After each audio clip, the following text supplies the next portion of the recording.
Hey everybody, it's been a little while since I was able to film an update, so I wanted to come back and make sure that we were keeping everybody in the loop about what was happening with our family and why we haven't been filming any updates.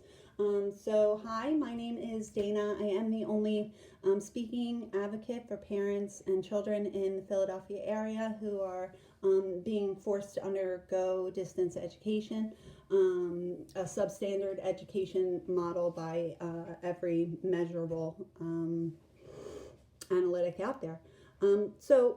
One of the reasons that I wanted to post an update was that it's been a little over a week since I did so. The reason why, we have had a huge major plumbing issue at our house.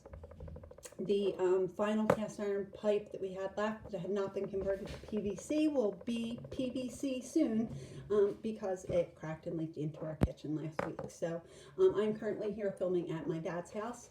I'm thankful that there's room for us. I'm thankful that he has many working bathrooms.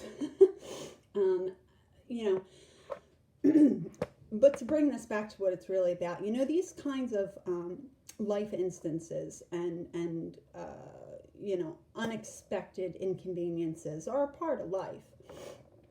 What's not a part of life is distance education and trying to essentially make this work under these circumstances. And so we're at the point now where I've had social media posts screenshotted and sent to staff at my children's school.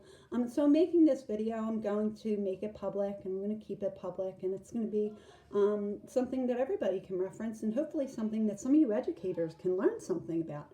My real fear for many teachers is that they're working themselves out of a job.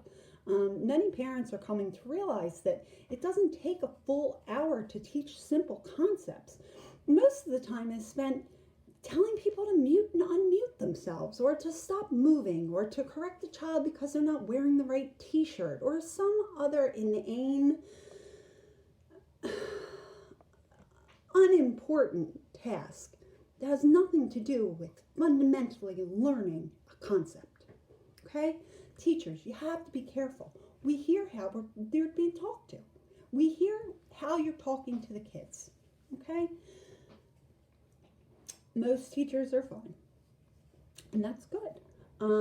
Some teachers are not, and some teachers are saying things that are questionable to students. They're showing a real lack of compassion towards the difficulties that students are facing in distance learning, and I find the whole thing to be really disheartening. My biggest concern is that at the end of this, there has been a huge breach of trust between parents and educators, and between students and educators, or school systems and parents, or however you want to break this down. We've lost trust in you. The reason that we've lost trust in you is because you've given us a nonsensical reason for wanting to continue this distance education.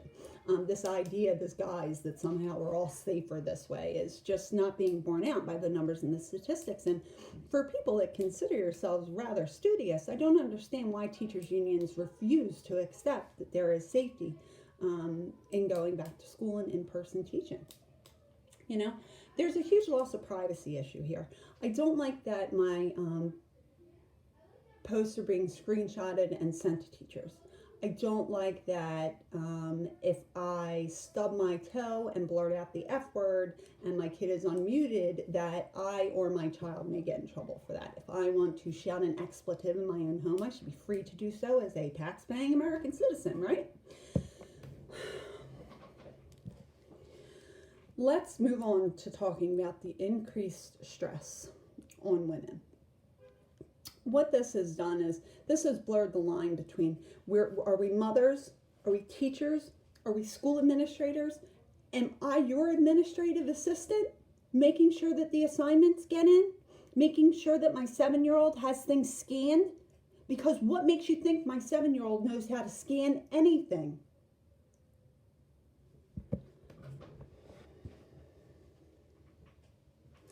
All of these assignments that need to be handed in, my job. Yes, ultimately it's the children's responsibility, and we tell them that, but at the end of the day, I have to make sure that they get in. Okay? That means that I am now ball and chain to my home 24/7.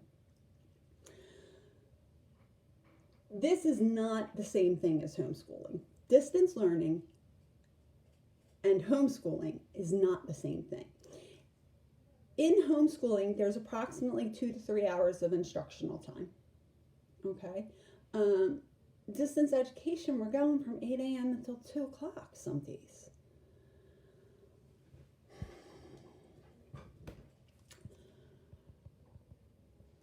It's making it difficult for parents to work. This is presenting significant financial strain. Teachers don't seem to care about that. Administrators, however you want to describe it. I mean,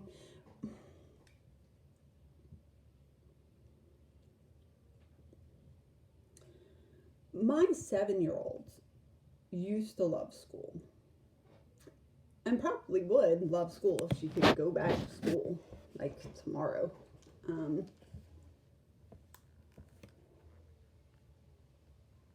But she doesn't anymore. She sees school as just some time that she's forced to sit at a computer. She doesn't see any value in it.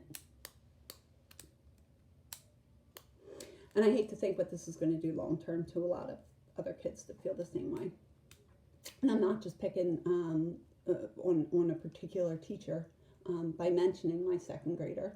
What I mean to say is that she is like many, many, many other students who have lost their love for learning because they are lacking the interpersonal relationship with their teacher that they always counted on, and that our more disadvantaged students thrived on, counted on for their growth.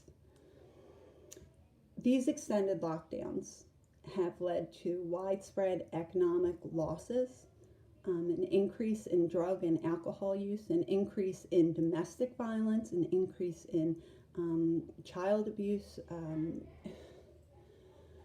increase in depression, an increase in suicidality, an increase in vets committing suicide since this all started because of the isolation.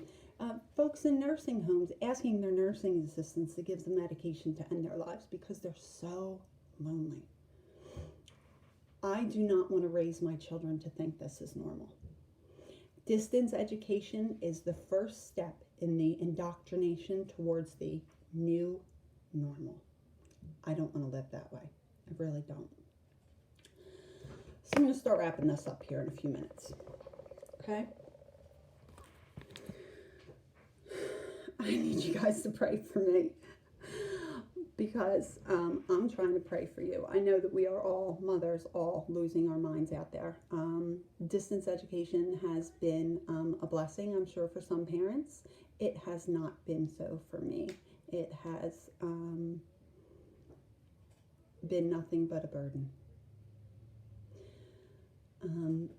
I'm curious, though, how other people are handling it. Like, do you find that your role as a mother has become less pleasant because you've had to additionally take on the role of teacher, disciplinarian, principal, and administrative assistant? Has anyone asked your consent for giving you those jobs? Has anyone offered you, say, I don't know, a tax break since you're not sending your kids to school? How much of this do you think will go away directly after the election? And when it does go away directly after the election and we are all forced to face the fact that this is political in nature, what do we do with that? Then what do we do? Because then at that point we are forced to face the fact that this was always only about indoctrination.